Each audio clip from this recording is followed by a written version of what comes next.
आऊज़ुबिल्लाहिमिनश्शैतानिर्रजीम बिस्मिल्लाहिर्रहमानिर्रहीम। मैं हूं सरदार आमिर ज़ैद एडवोकेट और आप देख रहे हैं मेरा YouTube channel house of justice. जब हम कोई प्रॉपर्टी ख़रीदते हैं तो उसके लिए हम रजिस्ट्री या इंतकाल करवाने से पहले एक एग्रीमेंट बनाते हैं, जिसे इकरारनामा बै भी कहते हैं या एग्रीमेंट टू सेल भी कहते हैं। एक बात याद रखनी है कि ये जो एग्रीमेंट बनाया जाता है ये कोई टाइटल डॉक्यूमेंट नहीं होता, और अगर आपने पूरी पेमेंट कर दी है या बयाना दिया है तो दोनों सूरतों में आप उस प्रॉपर्टी के इस डॉक्यूमेंट की बेस पर मालिक नहीं बनेंगे। मालिक आप तब बनेंगे जब आप उस प्रॉपर्टी की रजिस्ट्री अपने नाम करवा लेंगे। लेकिन चूँकि आप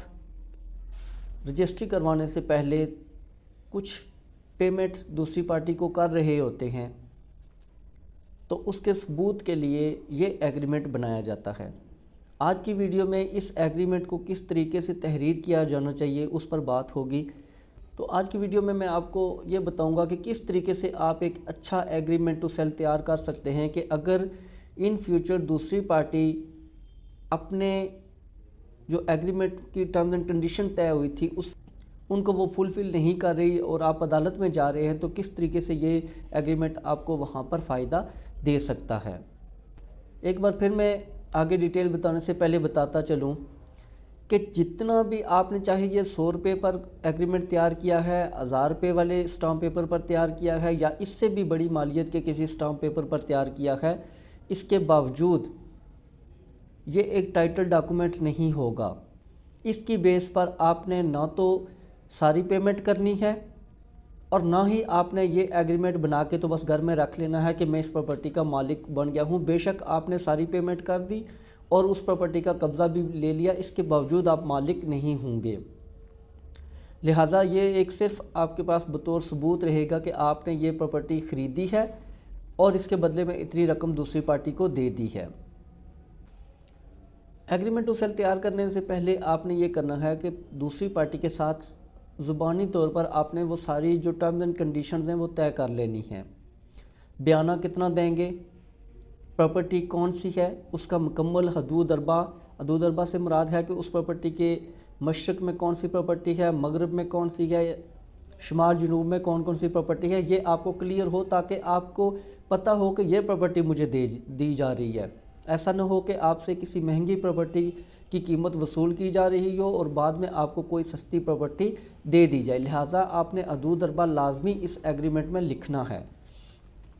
दिगर जो चीज़ें तय होंगी कि टोटल उस प्रॉपर्टी की कीमत कितनी होगी, बयाना कितना होगा, बकिया पेमेंट कब होगी, प्रॉपर्टी का कब्ज़ा कब दिया जाएगा और रजिस्ट्री कब करवाई जाएगी, ये सारी चीज़ें आप पहले ज़ुबानी तौर पर दूसरी पार्टी से उन पर एग्री होने के बाद फिर इस एग्रीमेंट टू सेल को तहरीर करेंगे। जब ये सारी चीज़ें हो जाएंगी तो फिर आपने पंजाब बैंक से एक स्टाम्प लेना है, 2000 रुपये का बेशक ले ले। उस स्टाम्प पेपर पर सबसे पहले दोनों पार्टीज़ के नाम, बल्दियत, एड्रेस लिखे जाएंगे। उसके बाद प्रॉपर्टी की तमाम तफसील आपने लिखनी है, खेवट, खसरा, खतूनी नंबर, मौज़ा कौन सा है, और जो सबसे इम्पोर्टेंट चीज़ वो आपने इस प्रॉपर्टी का हदूद अरबा लाजमी लिखना है कि ये प्रॉपर्टी मैं ख़रीद रहा हूँ। फिर आपने जो एग्रीमेंट टू सेल तैयार करना है वो असल मालिक के साथ तैयार करना है। ऐसा न हो कि मालिक कोई और हो और वो कहे कि आप मेरे बिहाफ पर इस बंदे से ये एग्रीमेंट टू सेल तहरीर कर लें, तो आपने किसी और शख्स से एग्रीमेंट टू सेल तहरीर नहीं करना, असल मालिक के साथ करना है। हाँ, अगर असल मालिक खुद कहे कि किसी और के साथ करो तो आप उसे कहें कि ठीक है, मैं जिस शख्स के साथ ये एग्रीमेंट टू सेल आप तहरीर करने के लिए कह रहे हैं तो उसके पास अगर आपकी अटार्नी है तो मैं उसके साथ कर लेता हूँ। अगर उसके पास अटार्नी होगी फिर तो आप उसके ब्याह पर, जो मालिक के ब्याह पर है, वो शख्स मायदा कर सकता है। लेकिन अगर उसके पास कोई अटार्नी नहीं है तो फिर अगर आप उसके साथ मायदा करेंगे, बेशक मालिक वहाँ पर आपको और उस शख्स को परमिशन दे रहा हो कि आप दोनों मायदा कर लें, इसके बावजूद आप वहाँ पर कोई पेमेंट ना करें क्योंकि इस मायदे की कोई लीगल वैल्यू नहीं होगी, और अगर आप कोई पेमेंट कर रहे हैं तो वो आपकी पेमेंट ज़ाया हो जाएगी। लिहाजा जब भी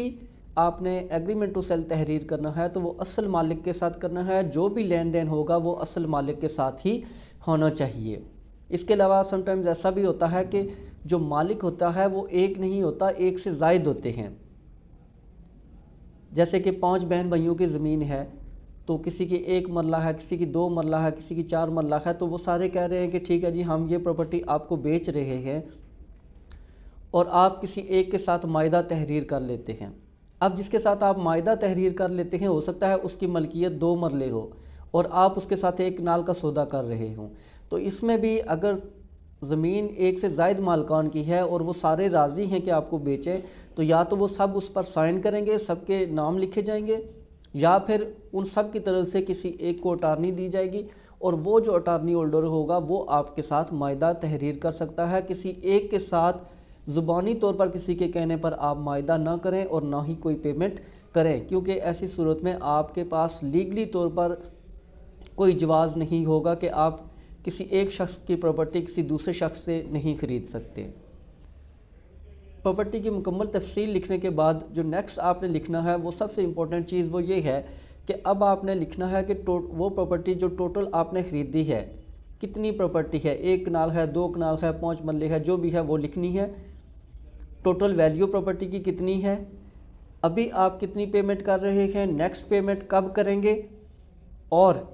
जो अभी पेमेंट की जा रही है वो किस मेथड के तहत की जा रही है, इन कैश पेमेंट कर रहे हैं, बैंक के थ्रू कर रहे हैं, कोई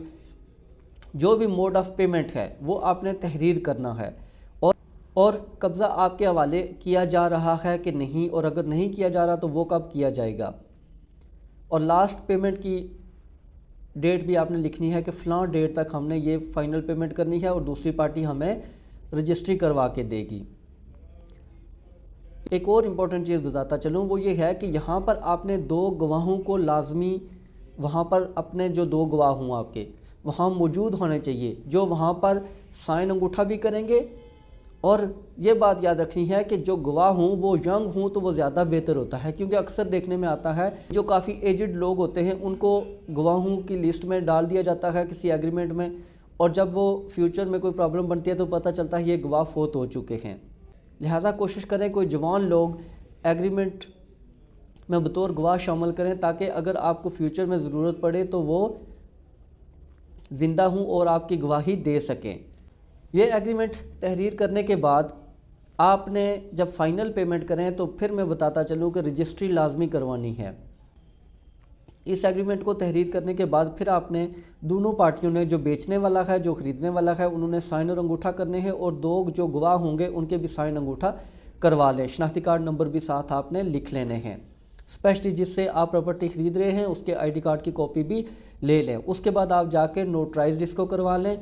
और फिर जब फाइनल आप पेमेंट करें तो उस टाइम आप उस प्रॉपर्टी को अपने नाम उसकी रजिस्ट्री लाजमी करवाएं।